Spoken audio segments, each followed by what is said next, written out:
Assalamualaikum warahmatullahi wabarakatuh. Nama saya Farid Bani Adam dari kelas ICT Technopreneurship and Leadership R03 NPM 19706451601. Pada kesempatan kali ini saya akan membuat video untuk mengerjakan soal UTS. Yang pertama itu soalnya adalah buatlah pemetaan potensi digital ekonomi di Indonesia mengacu pada hasil penelitian McKinsey. Jawabannya adalah digitalisasi ekonomi terbukti telah membawa berbagai perubahan dengan digital ekonomi, setidaknya memberikan benefit dalam meraih efisiensi, efektivitas, penurunan cost production, kolaborasi, terkoneksinya satu pihak dengan pihak lain. Oleh karena itu, transformasi digital ekonomi sudah selayaknya dijadikan alternatif solusi sebagai mesin pertumbuhan ekonomi baru. Konsep mengenai ekonomi digital pertama kali diperkenalkan oleh Don Tapsot, digital ekonomi pada tahun 1995 yang bermakna keadaan sosiopolitik dan sistem ekonomi yang mempunyai karakteristik sebagai sebuah ruang intelijen meliputi informasi, berbagai akses instrumen, kapasitas, dan pemesanan informasi. Dalam ekonomi digital, setidaknya terdapat 4 hal penting yang terkait dengan aktivitas ekonomi digital, di mana letak geografis tidak lagi relevan, adanya platform tertentu yang menjadi kunci utama, dan mengembangkan jejaring kerja, serta penggunaan big data.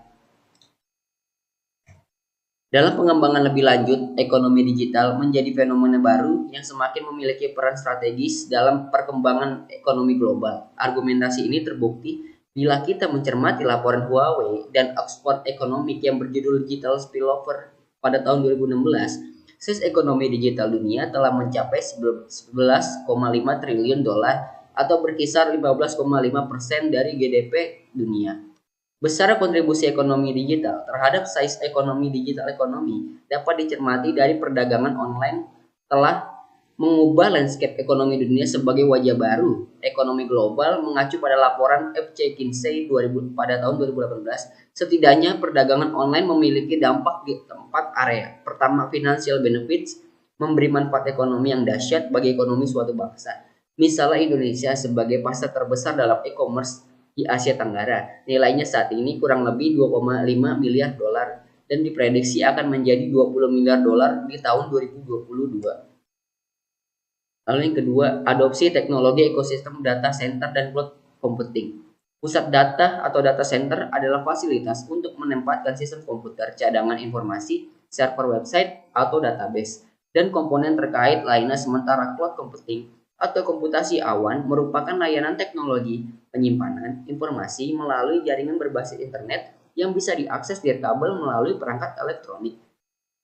Di era digital seperti saat ini, teknologi tersebut sangat penting dan bermanfaat dalam penyimpanan serta pengolahan data, baik bagi lembaga pemerintahan maupun suatu perusahaan. Dengan teknologi ini, keamanan dalam penyimpanan dan pengelolaan data menjadi lebih terjamin. Kinerja pun menjadi lebih efektif dan efisien, terlebih dengan cloud computing seperti yang disediakan oleh Tencent Cloud Data juga bisa diakses dari mana saja, kapan saja, dan bisa dikonfigurasikan sesuai kebutuhan. Tencent Cloud sendiri menyediakan berbagai layanan dan solusi komputasi awan untuk pendiri atau pemilik startup di Indonesia dan menawarkan layanan cloud untuk membantu mendigitalkan layanan publik dan industri tradisional seperti LAAS, PAAS, dan SAAS. Selain itu, pertumbuhan ekonomi digital juga akan mendorong lalu lintas data yang makin besar sehingga pusat data di Indonesia dalam beberapa tahun terakhir ikut bertumbuh, termasuk 2 pusat data internet Tencent Cloud di Indonesia. Dalam webinar bertajuk Capitalizing on Growth Opportunities in Indonesia Digital Economy Through Data Center Base yang baru-baru ini diselenggarakan oleh Tribun News bersama Tencent Cloud, Regional Director Tencent Cloud untuk Asia Tenggara, Kenneth Xiao pun menjelaskan lebih banyak tentang layanan yang dimiliki oleh Tencent Cloud dalam mendukung perkembangan ekonomi digital di Indonesia. Dirinya menjelaskan bahwa Tencent merupakan salah satu perusahaan teknologi terbesar di dunia yang telah memulai bisnis cloud sejak 2010 dan kini telah berkembang pesat sebagai salah satu perusahaan cloud dengan pertumbuhan tercepat di dunia. Lalu yang ketiga, ada potensi digital ekonomi di Indonesia mencakup berbagai bidang yang menunjukkan pertumbuhan dan perkembangan yang signifikan dalam era digital. Berikut adalah beberapa bidang potensial digital ekonomi di Indonesia. E-commerce. Seperti e-commerce, Indonesia memiliki pasar e-commerce yang besar dan berkembang pesat. Perdagangan elektronik meliputi penjualan produk fisik, layanan online, dan transaksi digital lainnya. Banyak platform e-commerce lokal dan internasional yang beroperasi di Indonesia menciptakan peluang bagi penjual dan konsumen untuk bertransaksi secara online. Fintech. Sektor fintech di Indonesia mengalami pertumbuhan yang pesat. Layanan fintech seperti pembayaran digital, pinjaman peer-to-peer, investasi online, dan asuransi digital semakin populer di Indonesia. Fintech memainkan peran penting dalam meningkatkan inklusi keuangan dan akses terhadap layanan keuangan bagi masyarakat yang sebelumnya tidak terlayani oleh sektor perbankan tradisional. Lalu ada startup dan inovasi teknologi. Indonesia telah menjadi rumah bagi perkembangan startup teknologi yang pesat. Banyak startup lokal yang berkembang di berbagai sektor, termasuk e-commerce, transportasi, kesehatan, edukasi, dan lainnya. Pertumbuhan startup dan inovasi teknologi memberikan kontribusi signifikan terhadap ekonomi digital di Indonesia. Pendidikan online. Permintaan akan pendidikan online dan e-learning meningkat di Indonesia. Banyak platform dan aplikasi edukasi digital yang menyediakan akses ke kursus online. Pelatihan jarak jauh dan sumber belajar digital, pendidikan online, memungkinkan akses ke pendidikan yang berkualitas dan meningkatkan keterampilan masyarakat Indonesia. Lalu ada contoh penerapan ekonomi digital yang paling mengubah wajah Indonesia, seperti bidang transportasi, yaitu dengan hadirnya Gojek, dan beberapa aplikasi jasa antar menggunakan kendaraan bermotor lainnya.